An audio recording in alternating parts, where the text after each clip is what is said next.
Welcome to the Springtown Chamber Chatter. Our goal is to bring you information from local small business owners and leaders to help you grow your business and stay up to date on current events. I'm your host, Dr. Robert Moss, along with Springtown Chamber Executive Director, Amy Walker. And welcome to the Chamber Chatter podcast. Today we have David Miller, who is the city administrator for the Springtown, Texas. He became city administrator in November of 17. Before coming to Springtown, he served in the city management across multiple cities in the DFW area. Other duties as the city manager, he has worked as chief of police and emergency management coordinator experiences as well. All of that provided a lot of benefit, especially during this pandemic, as he came on here to help guide the city through this troubled time. So David, welcome. Thank you. Glad to be here. Right. So we'll keep it short and brief, but we do have a couple of questions that I think a lot of citizens, across the city and chamber members, especially small business, are really interested in a couple of things. So first, if you could give us maybe a couple things that, the city of Springtown is looking forward to, and maybe the top three things that, that you see happening here in the next couple of weeks that are really going to start to open some things up. All right, I'd be glad to. So the city is looking forward to everything being back to whatever this new normal is going to be. We're ready for our business to be open back up at 100%. We're ready to get business going on here at City Hall as normal, because as you know, City Hall's been closed for the last several weeks. We don't anticipate opening to visitors City Hall until May the 18th. There's a couple more things we want to put into place. But we're really excited that the governor is finally beginning to let some businesses open, and looking forward to additional businesses open and occupancy levels to increase over the next few weeks. Some of the things I would like for people to keep in mind as we begin the reopen process is that understand that it's a slow process. And the best way to get the best results out of that process is to, first of all, continue practicing those social distancing skills we've become so familiar with over the last several weeks. 6 feet apart, disinfecting, proper hygiene, those type of things. Keep that in mind, because we're going to need to continue that in order to keep flattening out the curve of this COVID-19 spread. Is also a good practice for us to continue doing that in the future. As you know, we see a lot more grocery stores sanitizing their buggies and things of that nature. That's something that needs to continue for an indefinite period of time, just to be able to slow this down and eventually eradicate it altogether. Second thing I want to encourage our citizens to do is be patient. These are trying times, unprecedented times that we've never had to face before in this generation or generations before us. So be patient. Social distancing, disinfection, hygiene, all that takes precedence and helps. All of that is important for us, just to learn to be patient with the people who are standing in front of us and separate ourselves from that, and understand that we will be facing longer lines, that we will be facing longer wait periods and things of that nature. And just to be patient altogether to the people who are serving you, whether it's in the restaurants or in stores, and be patient with those who are also standing in line with you, understanding that they are also facing the same trying times that we're facing. And the third thing I would encourage is for everybody, as the governor begins to open this up, as the governor begins to increase those occupancy rates, shop locally. Get back into our stores, get back into our restaurants, and let them know how much you appreciate them and that you still stand with them as their previous customer or even their new customer. But get out and shop locally, keeping in mind the things that we need to do as far as social distancing, but just get out and start to shop again.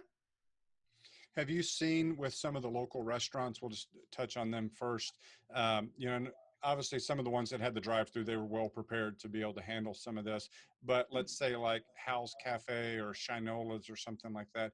Have you heard, are they starting to open up and only allow like 25% people in? Or are they still doing some curbside service at this point?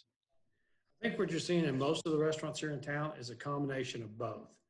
The restaurants have opened up to that 25% capacity. They've gone in, they've spaced their tables out 6 feet apart like the governor had suggested that they do. And so they're letting people come in a limited capacity. To my knowledge, we haven't had anybody violate that 25% capacity rate. But I think in conjunction with that, they're continuing to do curbside service for takeout. And also, what you're seeing some restaurants set up some outdoor seating areas, which helps them to get more customers in. And if you got any restaurants out there that haven't done that and are interested in doing that, we would encourage them to contact us here at the city, let our building official go out and visit with them, figure out the best way to do that to accommodate the best crowds that they can accommodate while keeping all this safe distancing in mind. So, David, if I could ask, oh, sorry, Robert. I was just going to say, and maybe this is what you're going to say, Amy, but so with that outside seating, does the 6-foot rule still apply?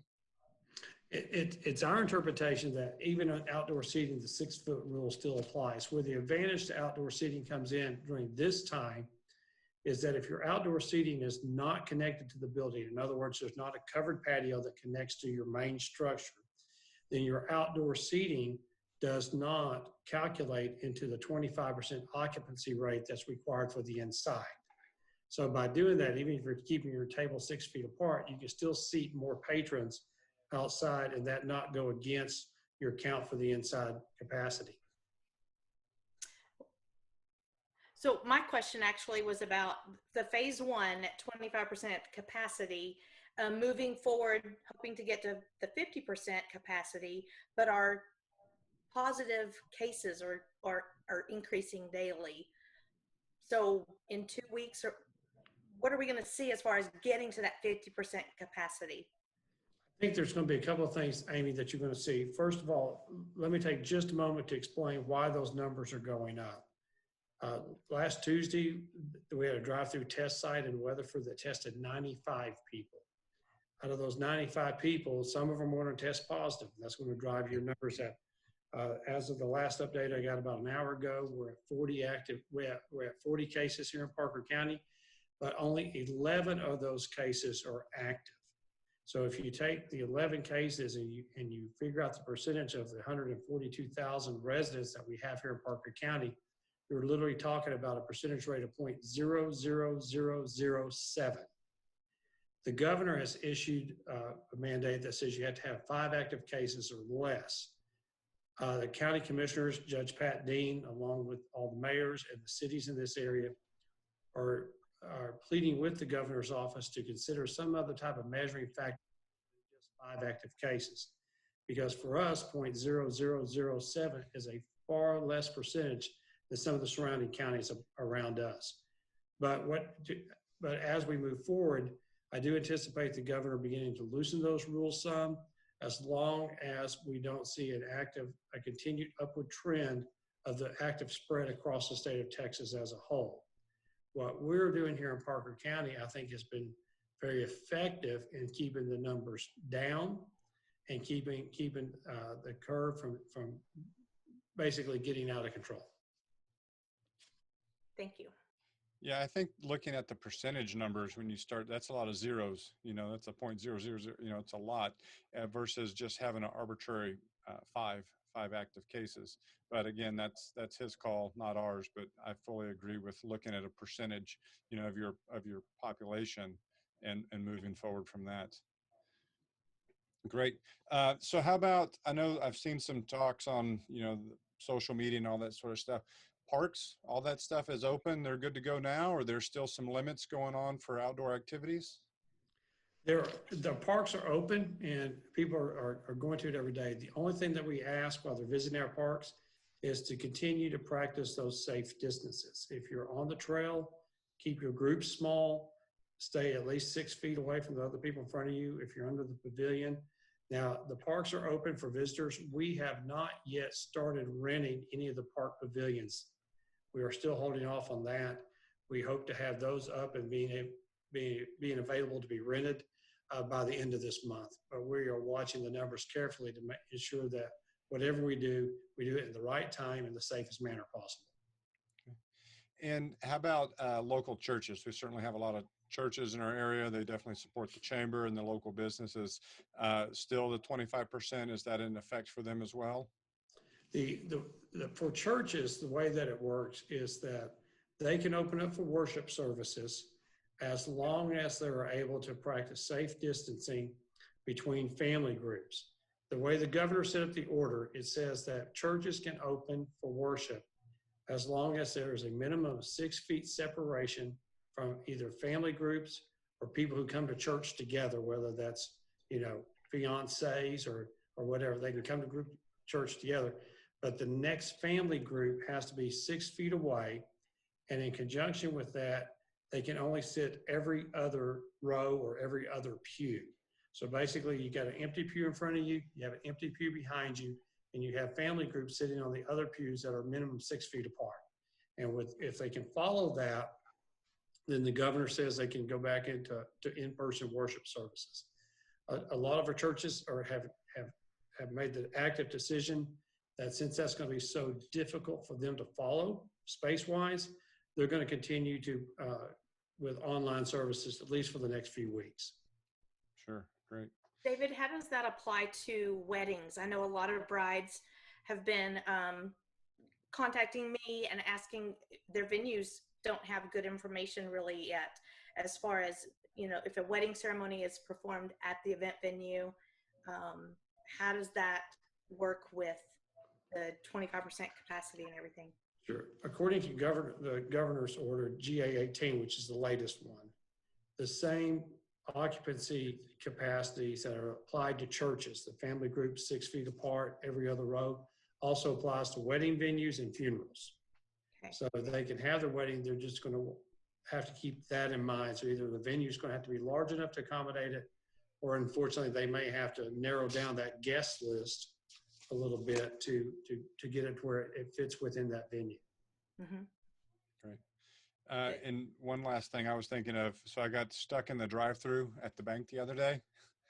Any word on maybe when some of these banks are going to start opening? Or are they going to kind of play it safe and wait till the governor just kind of gives them the full green light? Well, banks have always been considered an essential service. Some of the banks have chosen to close certain lobbies across the Metroplex just as an act of practicing safety, right? So the decision to open the banks up again is based on each decision by each individual bank. Certainly, we want to, again, encourage them, if they do open their doors and the lobbies back up, to figure out a way to configure their lobby so that the 6 feet of separation and the safe distancing still applies. Great. Perfect. Amy, you have any other thoughts or questions? I know you're working from home, so. Today, I was in the office yesterday. Right. They're slowly getting back to the new normal, like David said. Right. Okay. Well, fantastic. Well, I hope you've got some useful information out of this today. We'll get it cleaned up a little bit and sent out to you. And if you have any questions, David, what's the best way to kind of reach out to maybe the city if a business has a question about something that's going on? Just call and email. What would you suggest that they do? If they can either call City Hall, the number is 817-220-4834, or they can email me here at City Hall, and my email address is real simple. It's just dmiller@cityofspringtown.com, and we'll be happy to answer any questions that they may have. Fantastic. Thank you for your time today, David. Well, that concludes another episode of Springtown Chamber Chatter. I hope you found the information useful. If you have any questions, please contact the Chamber at 817-220-7828 by email info@springtownchamber.org or visit us on the web at www.springtownchamber.org. Thank you.